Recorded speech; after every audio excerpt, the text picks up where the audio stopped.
na kung imposibleng ma-access yung wallet pag nalimutan na yung passphrase mo. Pag hindi, delete ko na Pi ko. Pag ang passphrase na wala, hindi mo na ma-access yung wallet na yun. Okay?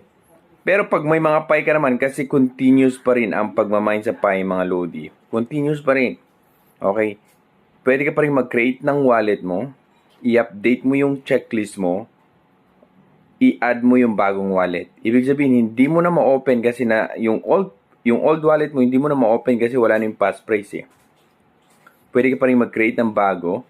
Pero syempre yung mga na-mine mo na kung saan ready na for migration papunta dun sa wallet na kinonfirm mo, wala na yun. Mapupunta sa old yun. Ngayon, pag meron ka pa namang namimina at nagmimina ka pa rin ng Pi, ibig sabihin, pwede mong i-update yung checklist mo na kung saan ilalagay dun yung bagong wallet at dun sa mga mamimina mo in the future or sa third migration, din mapupunta doon sa bagong wallet. Ganun lang yung Lodi. Huwag mo i-delete. Sayang naman. Mina lang, tap-tap lang naman yan eh. So, importante kasi, lalo na yung mga bagong mag-join dito sa crypto or airdrop.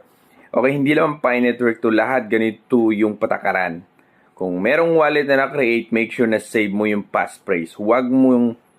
Basta wag click or tap or click ng click. I-save mo yung passphrase. Passphrase para kay importante. Kasi bakit? Yan yung parang key mo para i-open mo yung wallet mo. Minsan may nagtatanong ba, okay lang ba na mag-create ako ng bagong passphrase tapos ma-open ko ba o ma-restore ko yung old wallet ko? Hindi. Okay, yung wallet na yun ay para lang sa passphrase na yun na nawala mo. Okay? Iisa lang yung wallet, iisa lang passphrase niya. Kung nawala mo yung passphrase, wala na yung wallet mo. Kung ano nakalagay doon, di mo na makukuha.